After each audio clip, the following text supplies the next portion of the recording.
बहुत बहुत स्वागत आपका एक बार फिर से मेरे YouTube के चैनल में मनीष आजाद रेडियो वाला फिर हाजिर आप लोगों के लिए लेकर एक और मजेदार फिल्मी किस्सा।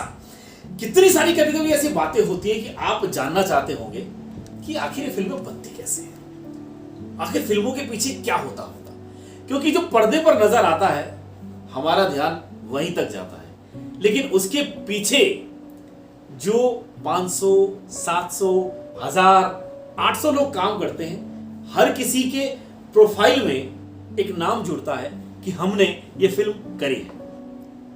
अब जब हमने ये फिल्म करी है तो आप ये डायरेक्टर भी बोलेगा, ये प्रोड्यूसर भी बोलेगा और ये वो हर इंसान बोलेगा जो इंसान ये चाहता है कि हम क्या करें, चाहे वो स्पॉट बॉय ही क्यों ना हो।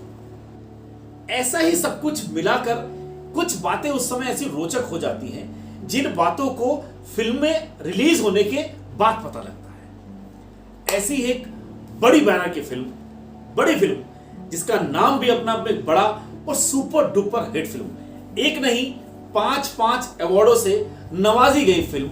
जी हां, अब आप सोच रहे होंगे कि आखिर वो कौन सी ऐसी फिल्म है जो 5 जिनको अवार्ड मिले और क्या काम हो रहा है।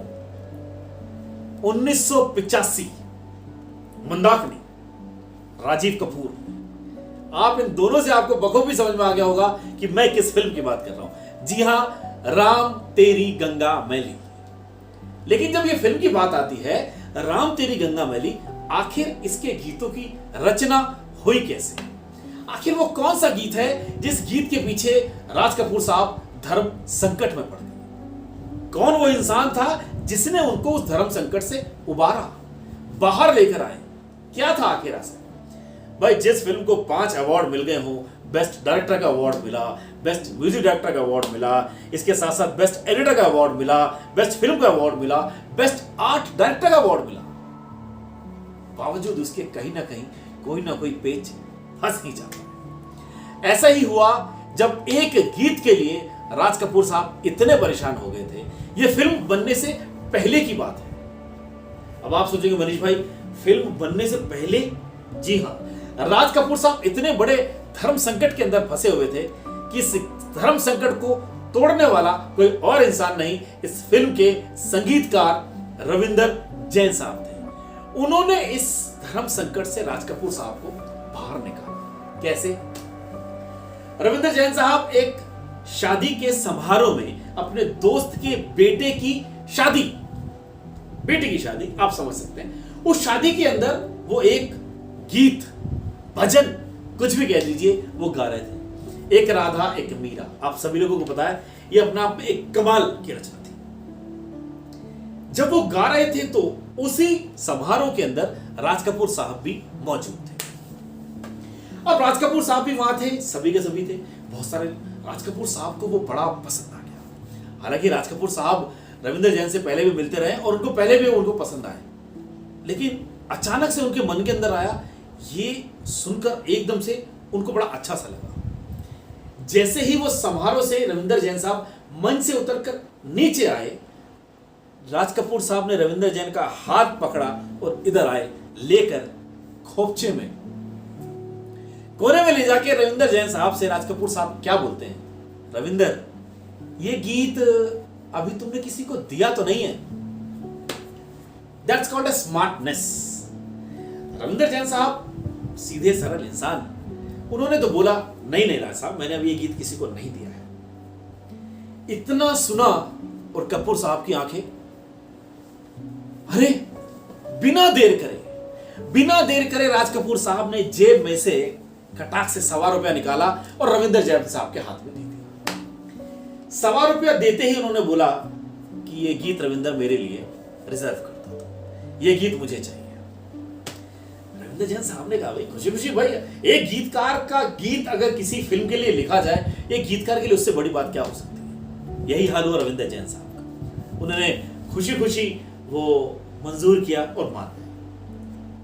लेकिन हर गीतकार के मन में एक ललक जरूर होती है, वो ये जरूर जानना चाहता है कि आखिर वो कौन सी फिल्म के अंदर ये गीत लिखा जाएगा या रखा जाएगा। वो पूछने लगे, राज साहब वो फिल्म तो बता दीजिए, फिल्म का नाम क्या है बता दीजिए थोड़ा सा। राज कपूर साहब टालम टोल करने लगे और टालमटोल करने के बाद उन्होंने वो फिल्म का नाम उनको नहीं बताया और ना बता के वो वहां से चले गए। बात आई गई हो गई, लेकिन वो ₹1.25 वो देके चले गए थे ताकि उन्होंने वो गीत रिजर्व कर लिया। अब आता है साहब राज कपूर साहब का जन्मदिन। जन्मदिन के दौरान फिर मुलाकात हुई। आप सभी लोगों को पता है कि राज कपूर साहब के फंक्शंस आर.के. कपूर स्टूडियो के अंदर हमेशा पूरी बॉलीवुड इंडस्ट्रीज के अंदर बड़े फेमस रहे, चाहे वो होली हो, चाहे वो जन्मदिन हो, चाहे वो शादी ब्याह का पार्टी हो। ऐसा ही हुआ कि जब राज साहब का जन्मदिन था, राज साहब के जन्मदिन में रविंदर साहब को भी न्योता दिया गया। रविंदर साहब भी वहां पहुंचे और पहुंचने के साथ ही जब हुआ वो बात, तो फिर रविंदर जैन साहब के मन में कुलबुल कुलबुल कुलबुल कुलबुल कर रही है, क्या है क्या है क्या है। तो फिर उन्होंने राज साहब का हाथ पकड़ा और राज साहब का हाथ पकड़ने के बाद तुरंत वहां पे उन्होंने एकदम से ही बोला, अरे भाई राज साहब, अरे फिल्म का नाम तो बता देते, जरा पता लग जाता हमें फिल्म का नाम क्या है। राज साहब बड़े टालम टोल फिर से करने लगे, ऐसा वैसा ये वो। हुआ क्या, जब फिर टालम टोल करने लगे तो काम यही हुआ कि उस टालम टोल के अंदर रविंदर जैन साहब को लगा कि कुछ गड़बड़ है। वो राज साहब के पास एकदम से पहुंचे और एकदम से उन्होंने बोला, राज साहब, मुझे क्यों ऐसा लग रहा है कि आप थोड़े से चिंतित हैं, कुछ बात है? इतना पूछना था। वो कहते हैं ना, आपने किसी दुखते के दुख पर हाथ रख दिया, ऐसे आपने हाथ रखा और राज साहब सब कुछ बता दिया। राज साहब बोले, यार रविंदर, मैं तुझे क्या बताऊं, मैं एक धर्म संकट में पड़ गया। अब धर्म संकट अपने आप में एक बड़ा सब शब्द है। पूछा क्या हुआ? यार तुझे तो पता रविंदर कि मैं एक फिल्म बनाना चाहता हूं, लेकिन क्या है, वो नागा साधु तोतापुरी महाराज जी के कहने से, मतलब उनकी बातों से प्रभावित होके मैंने एक फिल्म का टाइटल रखा है राम तेरी गंगा मैली। पर तू तो जानता है रविंदर कि यार मैं तो एक फिल्म पहले बना चुका हूं जिस देश में गंगा बहती है, मैं उस देश का वासी हूं, वो सकारात्मक वाली भूमिका वाली फिल्म, और ये एक नेगेटिव छवि देता हुआ टाइटल मेरा, मैं कैसे बनाऊं यार? बात तो भी बड़ी है। सोच विचार करते करते रविंदर जैन साहब थोड़ी देर खामोश रहने के बाद एकदम से बोले, आपको ना तो टाइटल बदलने की जरूरत पड़ेगी और ना ही आपको मैं कोई परेशान होने दूं। इतना सुन के उन्होंने कहा, मैं एक ऐसा गीत लिखूंगा, खुद गंगा बोलेगी कि राम तेरी गंगा मैली हो गई, पापियों के पाप धोते धोते। बिन मांगे मोती मिले। राज साहब ने तो ये सुना, उनकी तो दोनों बाहें ऐसे खुल गईं और उन्होंने रविंदर जैन को वहां पे गले से लगा लिया कि रविंदर, तूने तो मुझे यार धर्म संकट से उबार दिया। गीत क्या बना, सुपर डुपर हिट हुआ। वो आज भी 1985 के बाद जब मर्जी आप सुन लीजिए, एकदम से तरोताजा आज भी वैसे ही है। आइए उस गीत की एक लाइन आपको सुनवाते हैं कि वो गीत क्या कहता है।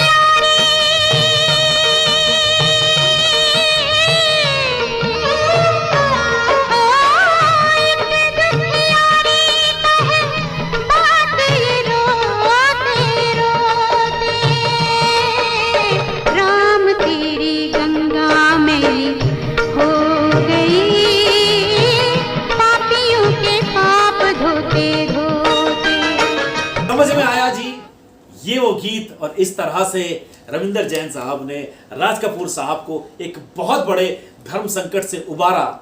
ये था हमारा आज का फिल्मी किस्सा।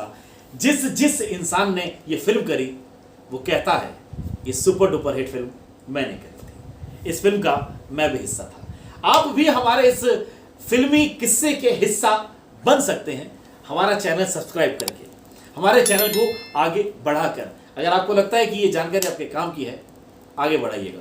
Thank you so much. मुलाकात होगी आपसे फिर एक और नए फिल्मी किस्से के साथ। तब तक के लिए दीजिए इजाजत मनीष आजाद रेडियो वालों को। जय हिंद।